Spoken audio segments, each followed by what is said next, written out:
Merci de pas répéter. décliner à nouveau votre identité, comme ça les gens savent à qui ils ont affaire devant la télé.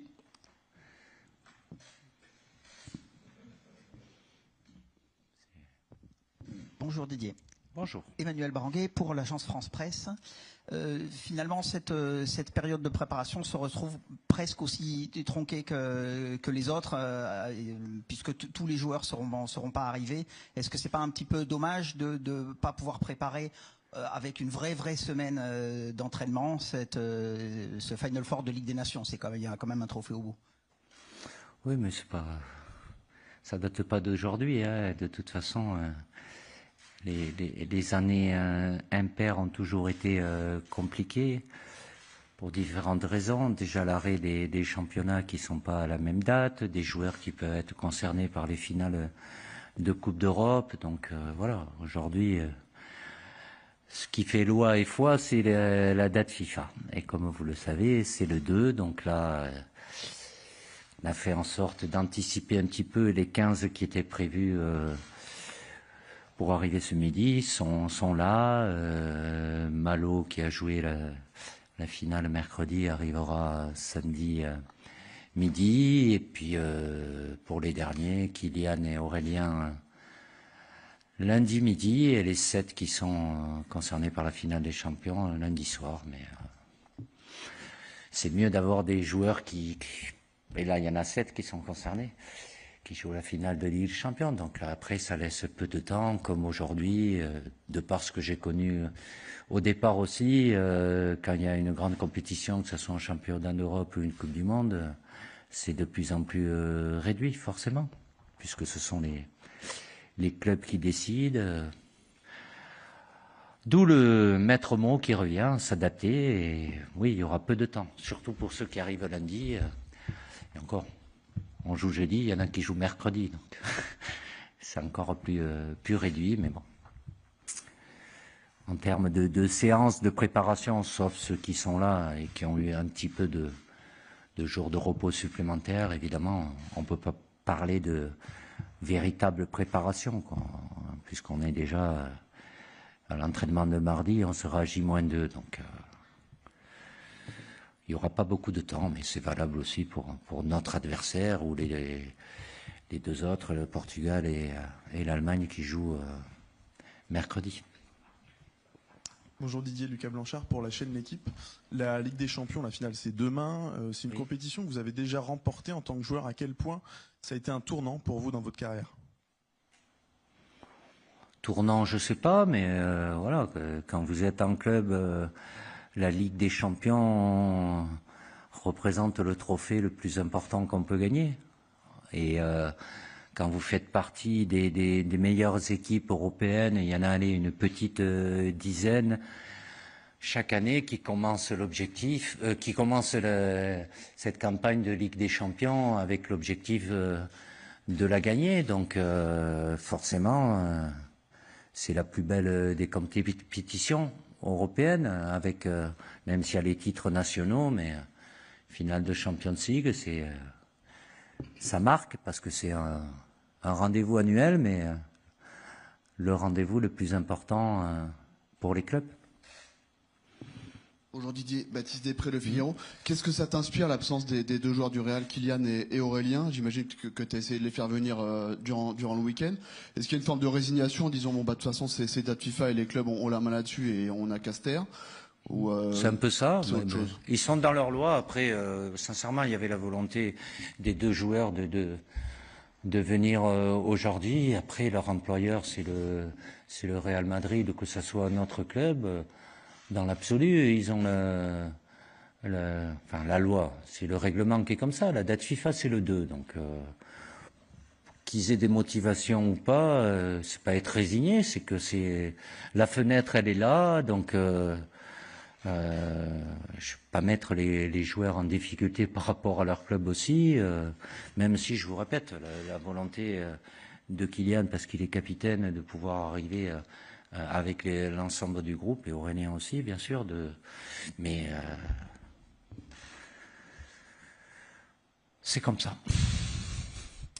Bonjour Didier, Kevin Morand, RMC. Je reviens sur la finale de Ligue des Champions. Je crois que vous l'avez disputée 6 fois avec plusieurs clubs et avec plusieurs postes. Qu'est-ce que ça change dans l'approche d'une finale de Ligue des Champions, peut-être par rapport notamment à une finale en sélection?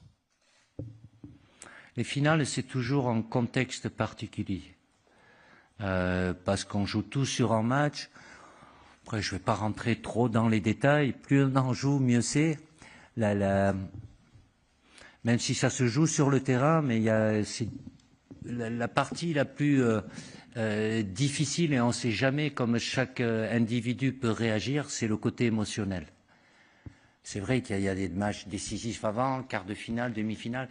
La finale, il y a un contexte et forcément ça déclenche ce côté émotionnel, et cette gestion-là est difficile. On peut faire certaines choses qui marchent et puis après ça peut-être moins marcher. D'où évidemment ceux qui ont, quand vous en jouez une première, vous savez comment elle s'est passée si vous l'avez gagnée, mais vous avez peut-être malgré tout eu les jours qui précèdent le match des choses plus négatives. Le fait de l'avoir déjà vécu, ça aide à mieux gérer, quoi. Après, et on a connu ça en jouant plusieurs finales avec l'équipe de France aussi. On peut penser même sur certains joueurs qui ont un tempérament un peu plus détendu, relax, et puis c'est peut-être eux qui vont être un peu plus impactés par tout ce qui précède la rencontre. Et au niveau de la tête, ça peut avoir une influence. Donc, mais bon, pour avoir l'expérience, il faut avoir la possibilité d'en avoir joué avant. Des fois, c'est pas le cas, ce qui n'empêche pas de pouvoir la gagner pour autant. Hein. Bonjour Didier, Antoine Huguet pour Canal et Info Sport Plus, juste ici. Oui. Sur la finale de Ligue des Champions, qu'avez-vous prévu justement pour la suivre ici à Clairefontaine demain soir? Avez-vous prévu aussi d'envoyer un message aux 7 joueurs concernés? Et ensuite, une seconde question sur les débuts de Ryan Cherki avec les Bleus. Comment allez-vous le guider sur cette période? Ça fait beaucoup de questions. Non, j'ai pas de message à envoyer. Quand ils sont dans leur club, je les laisse tranquilles. Ils ont un entraîneur qui s'occupe d'eux et je ne m'immisce pas dans la vie des clubs. Il n'y a rien de prévu en particulier. Si les joueurs veulent la regarder ensemble, ils la regarderont ensemble. S'ils veulent la regarder seuls, à 2, à 3, dans la chambre, évidemment que tout le monde regardera. Ça peut être dans le salon, mais il n'y a pas d'obligation par rapport à ça. Et après, Ryan, le fait, je ne sais pas le guider. Il fait comme Pierre Kaloulou, c'est la première fois qu'il vient là, donc c'est toujours un moment important. Après, je discuterai avec Ryan, avec Pierre, avec la plupart des joueurs aussi. Le fait d'être le plus naturel possible, comme ils peuvent l'être dans leur club. Voilà. Après, c'est des échanges, bien évidemment. On vient toujours, même si les jeunes aujourd'hui sont un peu plus à l'aise qu'il y a quelque temps, mais de rester eux-mêmes, que ce soit en dehors du terrain et surtout sur le terrain. Bonjour Didier, Anthony Clément Oui. de l'équipe. Pour parler encore de la finale de Ligue des Champions, comment vous gérez le retour de ces joueurs? Parce que vous avez l'habitude d'en avoir, mais peut-être pas autant que cette année. Parce qu'on peut imaginer que quel que soit le résultat, ils vont être impactés. Victoire ou défaite, comment ça se gère psychologiquement et peut-être aussi physiquement? Physiquement, c'est une autre chose. Évidemment, ils auront joué samedi. Bon, après, notre match est jeudi. Il y a un peu de tout. Il n'y a pas une règle aussi. Évidemment que psychologiquement, de gagner, c'est toujours plus positif, mais il faut se remettre après en peu de temps. À titre personnel, ça m'est arrivé plusieurs fois d'avoir connu les deux, gagner et avoir un tournoi avec la sélection, en perdre, et il faut être capable de basculer, mais évidemment que ça prend. Ils sont focalisés là-dessus aujourd'hui, et il n'y a pas beaucoup de temps après derrière, puisque le match vient jeudi. Que tout se passe bien et qu'il n'y ait pas de problème de blessure, parce qu'on est déjà pas mal touché, avec notamment les 3 défenseurs Jules Oupa et William qui depuis plusieurs années enchaînent beaucoup de matchs avec l'équipe de France. Donc on n'est pas à l'abri. Il y a encore un match. Il y en a qui joueront peut-être pas, qui joueront un bout, mais il y aura forcément, comme j'en ai des deux côtés, il y en a qui auront le sourire et d'autres un peu moins. Mais après, c'est un autre environnement et vite, il y aura les 2 jours que je leur laisse, même si c'est peu. Et puis après mardi, switcher, basculer sur ce qui nous attend. Et c'est pas n'importe quel match, puisque c'est l'Espagne en face de nous, quoi. Emmanuel Barguet pour l'AFP. Encore une question sur la finale, s'il te plaît. Est-ce que, indépendamment de tes joueurs, en tant que sélectionneur national, tu souhaites que le Paris Saint-Germain remporte la Ligue des Champions? Ah, me repose cette question. Heureusement, c'est ma fonction qui veut ça. Il y a un club français, quoi. Même si j'ai un passé qui est celui que vous connaissez, évidemment que je souhaite que le PSG puisse gagner cette finale. Non pas que je veuille le malheur de Benjamin et de Marcus, mais en tant que représentant du football français, ce serait une très bonne chose.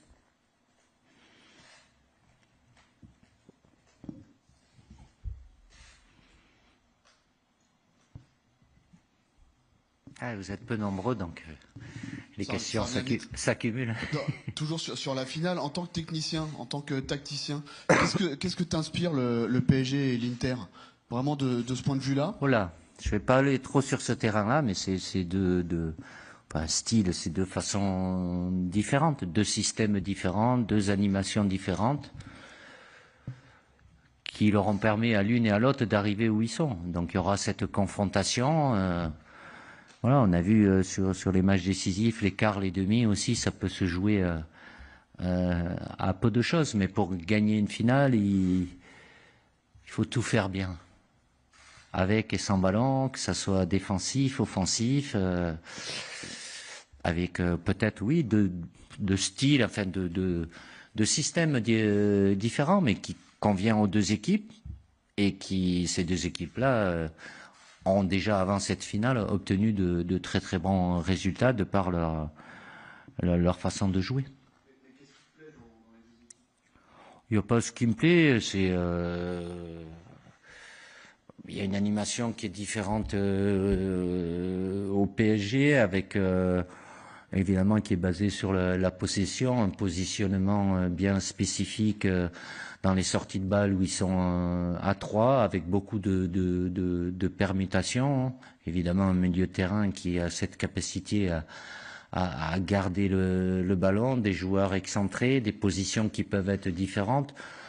Ils ont répété ça et aujourd'hui, ils le font tous bien, voire très bien. Et cette capacité qu'ils ont aussi d'harceler l'adversaire à la perte, et ça laisse peu de temps à l'adversaire.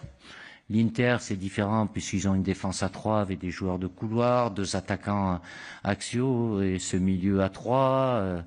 Voilà, l'opposition de systèmes différents amène à des modifications. L'Inter est, même si c'est une équipe qui est capable aussi d'avoir le ballon, elle fait très mal sur les récupérations, sur le jeu vertical aussi, coup de pied arrêté, avec aujourd'hui certainement plus d'expérience, puisqu'il y en a 8, je crois, de l'Inter qui ont déjà joué la finale de Ligue des Champions il y a 2 ans. C'est un plus pour eux, mais ce qui ne veut pas dire que ça va leur permettre de gagner. Mais ils ont, oui, Paris est une équipe beaucoup plus jeune, mais avec beaucoup de qualité. Et aujourd'hui, ils savent tous ce qu'ils doivent faire. Après, tout dépendra de ce que fait l'adversaire aussi. Quand une équipe a le ballon, avec le ballon, il n'y a pas de souci. C'est quand on l'a pas, et on a pu voir, enfin j'ai pu voir, je ne sais pas si vous l'avez vu, mais la finale entre Chelsea et le Betis, la première et la deuxième mi-temps, c'est pas du tout la même chose qui s'est passée. Et avec le ballon, ça peut être très bien, mais après sans ballon, ça peut créer des déséquilibres. Donc c'est un rapport de force qui peut être modifié aussi par le positionnement des joueurs. Anthony Clément de l'équipe, pour parler d'autre chose, la saison d'Adrien Rabiot à Marseille, est-ce que vous trouvez qu'elle lui a donné une autre dimension? Parce qu'on a l'impression qu'il s'est particulièrement épanoui en tant que leader. Est-ce que vous trouvez que ça peut arriver avec une autre dimension en tant que joueur, en tant que personnalité dans le vestiaire? Sincèrement, je pense pas. On peut dire ça parce qu'il est en France, vous le voyez un peu plus. Mais ce qu'il avait fait avant dans les clubs où il est passé, il avait déjà été très performant. Et que là, du fait que ça soit lui, Adrien Rabiot, qui soit en Ligue 1 et soit un peu plus leader, parce qu'on attend, c'est un international en puissance, donc on attend beaucoup plus de lui aussi. Mais Adrien est régulier depuis plusieurs saisons dans les clubs où il était. Là, du fait qu'il soit en Ligue 1, pour beaucoup, on le voit beaucoup plus. Quand il joue à l'étranger, à part les gros matchs, pas dire que tout le monde suit les matchs tous les 3-4 jours qu'il a. Donc, il est comme il est, avec son niveau d'international en puissance et donc la capacité de faire des choses qui font la différence, qui ont fait la différence durant cette saison avec l'Olympique de Marseille.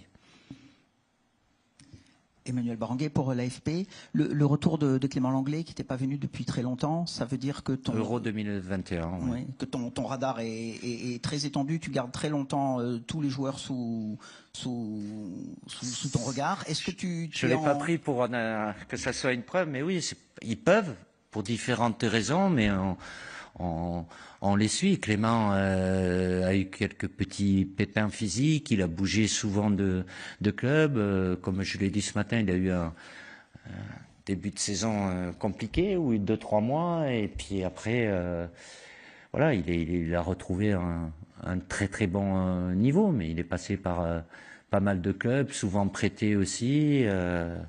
Mais c'est pas parce que ils viennent pas pendant un moment que on les perd de vue, on continue à suivre. Après, c'est la concurrence qu'il y a au poste et le moment où je dois faire les sélections aussi. Tu restes en contact régulier avec eux, pas tous les mois, mais même un joueur comme ça qui n'était pas venu depuis longtemps, tu lui avais envoyé un message de temps en temps pour savoir où il en était, non, mais ça, je peux avoir des échanges, mais après, si je sais plus combien de joueurs depuis 2012, bon, certains ils ont arrêté leur carrière, mais après, s'il y a une période plus ou moins longue, et pour Clément, c'était championnat d'Europe 2021, donc ça fait 4 ans, je vous mentirais si ces dernières années, j'ai envoyé des messages, mais on suit. Après, ils savent très bien, hein, ils sont au haut niveau, c'est des compétiteurs, à eux de faire tout ce qu'il faut pour continuer à venir régulièrement, ou quand il y a une période, et ça peut arriver, qui est souvent liée avec des blessures, le temps de revenir, c'est le haut niveau, donc mais après, c'est surtout après quand ils sont là, quand c'est des joueurs qui viennent régulièrement. Oui, là, j'ai des échanges plus réguliers.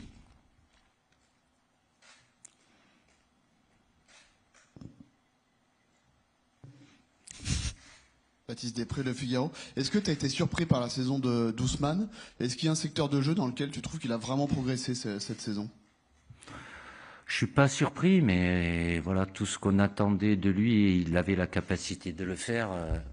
Il l'a aujourd'hui. La grande différence, c'est l'efficacité en termes de passes décisives, même s'il en faisait pas mal, mais de buts marqués, quoi. Et donc forcément, toutes les qualités qu'il avait, il les avait déjà avant. Là aujourd'hui, ça prend beaucoup plus de valeur parce qu'il est extrêmement efficace.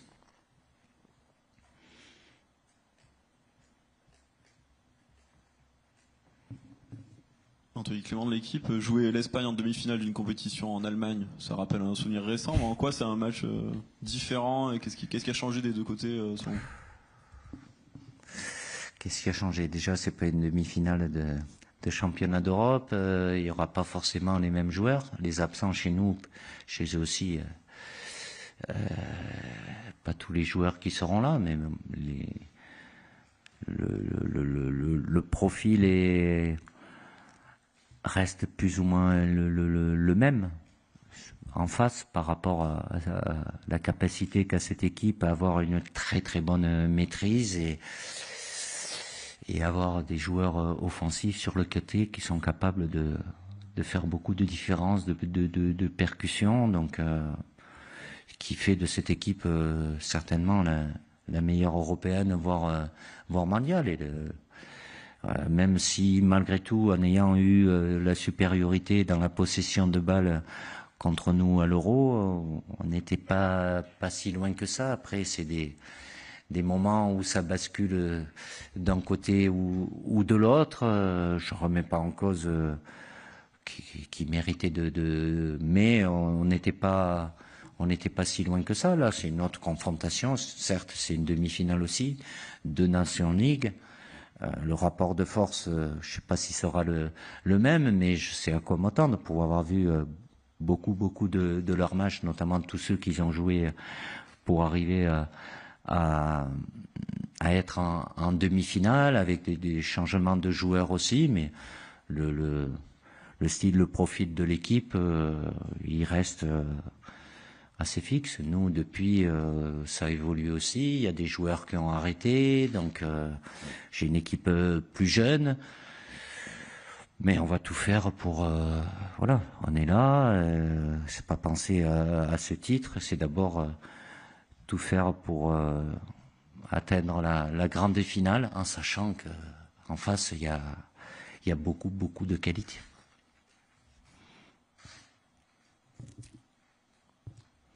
Est-ce qu'il y a une autre question pour Didier? Ouais. Une petite question autour de la Ligue des Champions, autour de Luis Enrique. Qu'est-ce qui te rapproche de lui, qui t'éloigne de lui en termes de technicien, d'approche du football, de vision? Alors là, j'ai beaucoup de respect pour lui, ce qu'il fait. Il faut pas oublier qu'il n'y a pas si longtemps, on peut pas dire qu'il était vraiment... Et là, d'un seul coup... Donc bravo à lui d'avoir été au bout de ses idées, qui sont celles qu'il a. Je ne vais pas me comparer parce que c'est un entraîneur de club aussi, même s'il a été sélectionneur en un moment, c'est pas vraiment le même métier. Comme je le dis, et je le dis il y a bien longtemps, après quand vous avez l'opportunité de gagner un grand titre, vous pouvez y arriver de différentes façons, il n'y a pas une seule façon. Le tout, c'est d'y arriver en adaptant par rapport aux joueurs que vous avez, de tirer le maximum. Je pense que c'est ça l'objectif de chaque entraîneur et chaque sélectionneur. La seule grande différence, c'est qu'il y a du temps à passer avec ses joueurs, des semaines complètes, l'enseignement de match. Et donc, voilà, c'est des choses qu'on peut... travailler, améliorer.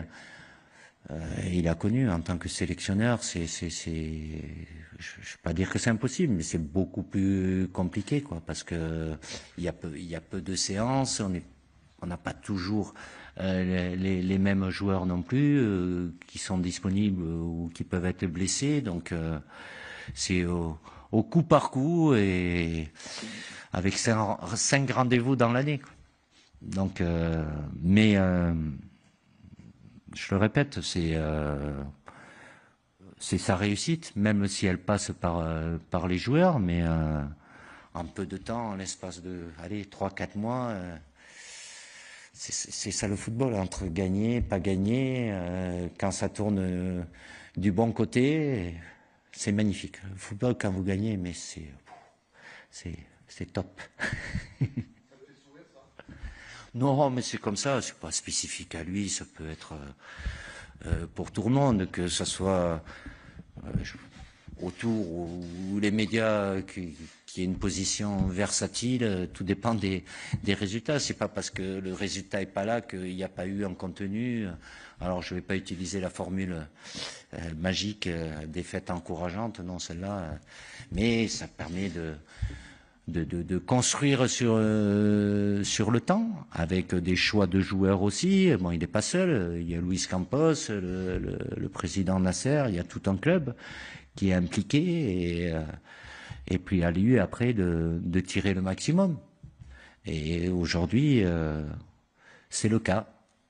Et il y a un grand rendez-vous qui l'attend demain et qui permettra, s'il gagne, de mettre encore plus en valeur tout ce qu'ils ont très bien fait cette saison. Emmanuel Baranguet pour l'AFP. Une autre question sur Adrien Rabiot. Il a joué beaucoup dans un rôle un peu plus offensif avec Marseille. Est-ce que c'est susceptible de t'intéresser pour l'équipe de France, de le faire jouer un petit peu comme ça aussi?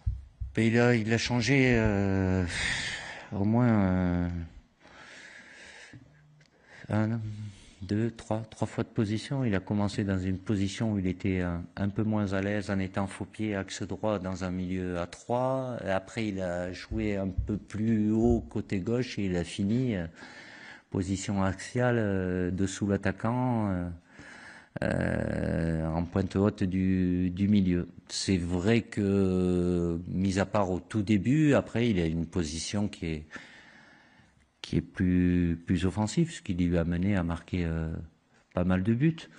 Il a pu ponctuellement le faire avec nous aussi, même si ça remonte un petit peu. Il a cette polyvalence, mais c'est vrai que depuis janvier, il a une position beaucoup plus haute, même si dans ce registre-là, dessous l'attaquant, chez d'autres joueurs aussi qui sont performants.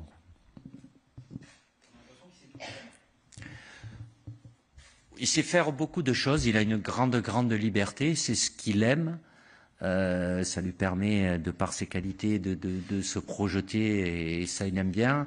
Il est moins dans un rôle de contrôle qu'il avait avant, dans un milieu plus... je vais pas être défensif, même si... à une époque, ça lui posait des fois les problèmes. Aujourd'hui, c'est plus un souci, plus haut, plus bas. Mais il est habitué dans son quotidien à avoir une position qui est beaucoup plus haute, quoi. Anthony Clément de l'équipe, justement, vous avez beaucoup parlé ces derniers mois du manque de créativité ou de profil créatif dans la sélection. Est-ce que là, ça a changé quand on regarde la liste? Vous venez de le dire, vous avez beaucoup de joueurs pour évoluer derrière l'attaquant. Et comment les aligner? Comment est-ce que ça peut changer le visage de l'équipe, cet apport de nouveaux profils comme Cherki, l'émergence de Doué? Créativité, c'est quoi la créativité? C'est faire de bonnes passes vers l'avant. C'est déjà à partir de nos défenseurs d'être capables de faire ça. Après, que ça soit qu'il y ait des joueurs, avec Michael notamment, et les plus jeunes comme Désiré Doué ou Ryan. Avec des positions qui peuvent être différentes aussi. Ils ont une capacité à pouvoir éliminer, dribbler, qui est intéressante, mais ça se fait pas comme ça en claquant des doigts. Il faut du temps aussi. Avant que Michael, je prends l'exemple de Michael, fasse le match qu'il a fait contre la Croatie, et il a eu des passages où je pense... Et sans vous faire offense, on peut pas dire qu'il était très très performant, mais ça demande de la répétition, de la confiance, mais c'est plus en rapport avec la saison qu'il fait avec le Bayern aussi. Quand vous avez des jeunes joueurs, on leur demande beaucoup de choses très tôt, ils sont prêts à ça, mais ça se fait pas comme ça. Voilà, celui qui a éclairé, ébloui notre jeu, c'est Grisou. Et au début, c'était pas ce qu'il était ces 5 dernières années aussi, parce qu'en face, il y a aussi beaucoup plus de qualité. Moi, j'estime que c'est pas qu'on a manqué de créativité. Après, c'est toujours un équilibre. Je peux comprendre qu'il y en a qui aient des avis différents. C'est pas parce que vous mettez 5 offensifs que vous allez marquer plus de buts. Mais c'est pas parce que vous avez une équipe qui, sur le papier, est plus défensive, elle n'a pas la capacité à être dangereuse. Après, de la créativité, il y en a toujours eu. Il peut en avoir plus ou moins. Tout dépend le rapport de force. Quand on a le ballon, il n'y a pas de souci. La créativité, il y en a besoin. Quand vous l'avez pas, c'est pas la créativité qui vous permet d'être solide et performant. Donc c'est c'est un juste équilibre de la complémentarité. Des fois, ça peut marcher et contre notre adversaire, ça marche pas, mais c'est bien. Il y en a qui sont pas dans la sélection aujourd'hui et qui ont cette capacité aussi là et qui seront peut-être amenés à rejoindre l'équipe de France prochainement. Mais cette notion d'équilibre, mais cet équilibre, il est fragile. Il faut pas en avoir de trop, mais il faut pas être en manque aussi, mais s'il n'y a pas, par rapport au très très haut niveau, il faut jouer sur d'autres forces pour être performant et gagner les matchs. C'est bien quand vous êtes un effectif réduit finalement. C'est bien, on va parler de foot. Par le football, c'est bien. C'est bon pour vous Alors à 17h30, c'est pas du foot, c'est du VTT. Non, c'est pas du VTT, c'est une reprise. Oui, certes, mais bon, reprise en douceur, parce qu'il y en a. Ça fait 2 semaines qu'ils n'ont pas touché le ballon certainement. Mais demain, ça sera une bonne journée. Double. Ah ouais, c'est le samedi. Vous serez dispensé demain matin de venir. Dimanche, ils ne sont pas invités dimanche. Non. Je ne crois pas. Non. Et en revanche, si vous voulez voir. Il y aura une opposition mixte avec les espoirs, mais vous ne la verrez pas, mais ce n'est pas d'intérêt. Oui. Vous savez beaucoup de choses. Si vous voulez capter des images tout à l'heure, des joueurs et du staff sortant à vélo pour aller dans la forêt de Rambouillet, je vous attendrai à côté de la Coupe du Monde. Pas la vraie, la fictive, à l'entrée du CNF.